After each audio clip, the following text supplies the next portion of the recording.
مفتی صاحب کے YouTube channel کو سبسکرائب کیجیے، مفتی عطاء الرحمن قاسمی۔ بسم اللہ الرحمن الرحیم، حامدا و مصلیا اما بعد۔ معزز سامعین کرام، جیسا کہ آپ حضرات دیکھ رہے ہیں کہ حضرت آدم علیہ السلام سے نبی کریم صلی اللہ علیہ وسلم تک جن انبیاء کرام کا تذکرہ قرآن و حدیث سے صحیح طور پر ثابت ہے، ان کا ذکر قسط وار ہم آپ حضرات کے سامنے کر رہے ہیں۔ حضرت آدم علیہ السلام کا ذکر ہوا، قابیل اور حابیل کا ذکر ہوا۔ آج حضرت آدم علیہ السلام کے بیٹے حضرت شیث علیہ السلام، جو حضرت آدم کے بعد دوسرے نبی ہوئے ہیں، ان کا آج ذکر ہے۔ حضرت آدم علیہ السلام کے بیٹے قابیل نے حابیل کا قتل کر دیا۔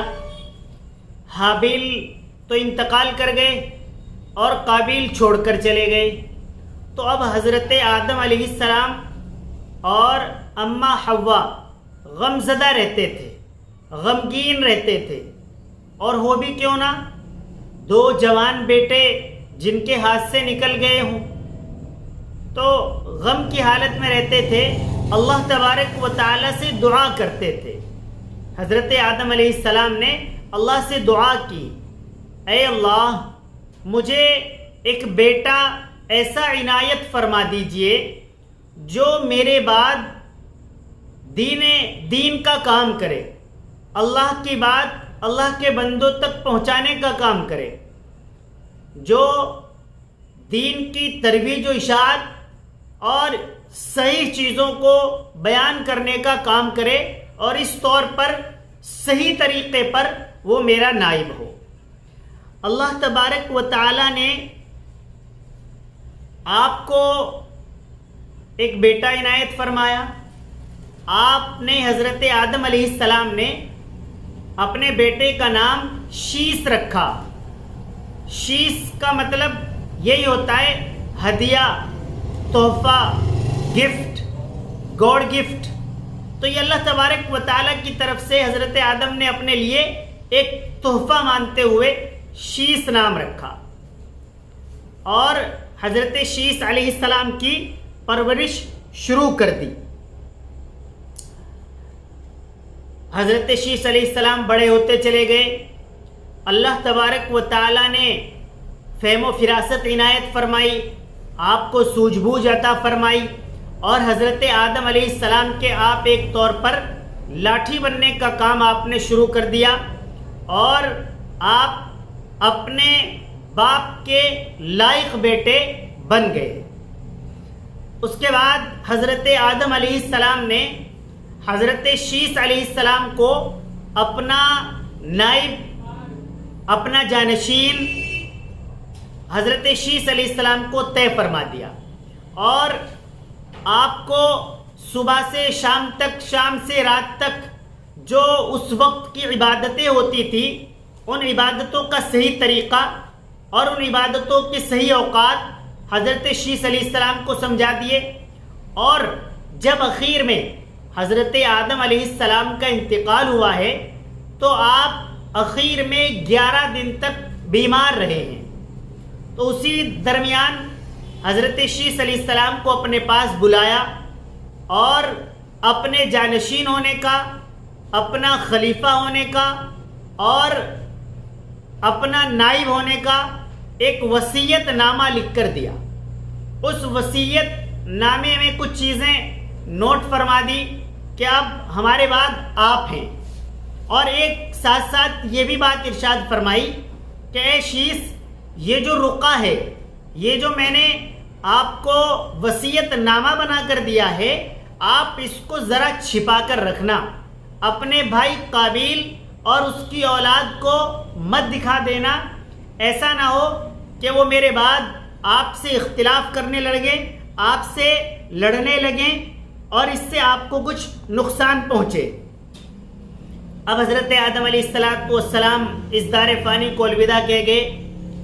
ایک چیز سمجھنے کی یہ ہے کہ یہ جو پوری دنیا کے اندر اولاد ہے یہ حضرت شیس علیہ السلام کی اولاد ہے، یعنی آپ کے حضرت آدم کے ایک بیٹے قابیل اور ایک بیٹے حابیل۔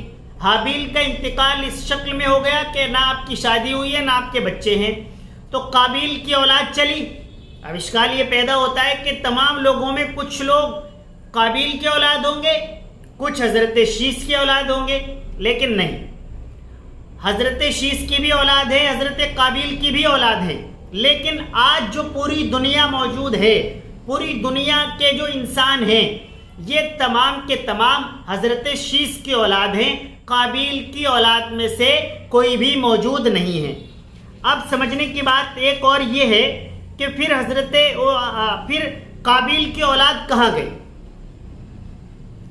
قابیل کی اولاد کہاں گئی اس کا جواب یہ ہے کہ جب طوفان نوح آیا، حضرت نوح علیہ السلام نے کشتی بنائی۔ یہ واقعہ انشاءاللہ تعالی پورا بیان کیا جائے گا جب حضرت نوح کا نمبر آئے گا۔ فی الحال بتانا مقصود یہ ہے کہ جو قابیل کی اولاد تھی وہ بھی چلی آ رہی تھی، لیکن جب طوفان نوح آیا تو اس وقت میں تمام کفار جو اسلام کو، اللہ کو ماننے والے نہیں تھے، ان تمام کو اس جو طوفان آیا تھا پانی کا اس میں غرق کر دیا گیا تھا، ان کی کوئی اولاد باقی نہیں رہی تھی۔ اللہ تبارک و تعالیٰ نے حضرت نوح علیہ السلام کو یہ حکم فرمایا تھا کہ جو آپ کے ماننے والے ہیں، اللہ اور آپ کو مانتے ہیں، نبی کو مانتے ہیں، ان لوگوں کو آپ کشتی میں سوار کر لیں اور جو نہیں مانتے ہیں بس انہیں چھوڑ دیں۔ تو حضرت نوح علیہ السلام نے جن لوگوں کو کشتی میں سوار کیا تھا وہ تمام حضرت شیس علیہ السلام کی اولاد تھی۔ قابیل کی اولاد تو آگ کی پرستش کرنے والی بن گئی تھی، اور آگ کی پرستش کرنے والوں کا کشتی میں کوئی مطلب نہیں تھا، تو قابیل کی تمام اولاد اس طوفان میں غرق کر دی گئی تھی۔ حضرت شیس علیہ السلام کی جب پیدائش ہوئی تھی تو اللہ تبارک و تعالیٰ نے حضرت جبرائیل علیہ السلام کے ذریعے ایک خوشخبری یہ عنایت فرمائی تھی کہ آدم سے کہہ دو کہ آپ کی اولاد حضرت شیس کی اولاد میں پیغمبر آخر الزمان نبی کریم حضور پر نور صلی اللہ علیہ وسلم کی پیدائش ہوگی۔ تو خیر میں یہ عرض کر رہا تھا کہ قابیل کی اولاد نوح کے طوفان میں سب ختم ہو گئی تھی۔ اب یہ جو پوری اولاد ہے یہ حضرت شیس علیہ السلام کی اولاد ہے، لہٰذا یہاں سے یہ بھی معلوم ہوتا ہے کہ ایک طریقے پر یہاں پر یہ نشأت ثانیہ ہو رہی ہے، اس میں بھی اللہ کو نہ ماننے والوں کی کوئی گنجائش نہیں ہے۔ یہ جو گھر واپسی کی بات کرتے ہیں تو گھر واپسی کی جب بات ہوگی تو پھر وہ لوٹ کر اسلام ہی کی طرف آئے گی۔ ابتدا میں آدم علیہ السلام آپ بھی اللہ کو ماننے والے ہیں، پھر جو دوبارہ تمام دنیا کو ختم کرنے کے بعد جو نوح، حضرت نوح کی اولاد ہے، حضرت نوح بھی اللہ کو ماننے والے ہیں۔ اللہ تبارک و تعالیٰ نے پھر حضرت شیس علیہ السلام کو منصب نبوت پر سرفراز فرمایا اور آپ ماشاءاللہ نبی بن گئے اور لوگوں کو اللہ کی وحدانیت سمجھانے کی بات کرنے لگے، لوگوں کو خیر کی، صلاح کی، فلاح کی بات بتانے لگے۔ حضرت شیس علیہ السلام کے اہم کارناموں میں ایک کارنامہ تو یہ ہے کہ اللہ تبارک و تعالیٰ نے تقریباً 100 صحیفے، یعنی جس طریقے پر 4 بڑی کتابیں ہیں اس طریقے پر 100 صحیفے جن کی تعداد لکھی ہے وہ نازل فرمائے ہیں انبیاء کرام پر۔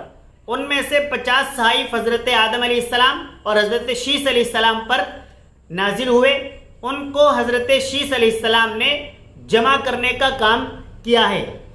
اسی طریقے پر دوسرا ایک کارنامہ یہ انجام دیا ہے کہ آپ نے کعبۃ اللہ کی صحیح تعمیر کی ہے، اس کو چکنی مٹی اور پتھر وغیرہ سے مضبوط کر کے بنایا ہے۔ حضرت شیس علیہ السلام کا جو انتقال ہے وہ آپ کی وفات ہوئی ہے جب آپ کی عمر 912 سال ہے. آپ انتقال کر گئے، اس کے بعد آپ کے دیگر جانشین، آپ کے بعد آنے والے انبیاء کرام نے کام کیا ہے. انشاءاللہ تعالی اگلی قسط کے اندر اگلی بار میں کون نبی آئے، ان کہاں آئے، کس طریقے پر انہوں نے کام کیا، یہ بیان کیا جائے گا. وآخر دعوانا الحمدللہ رب العالمین.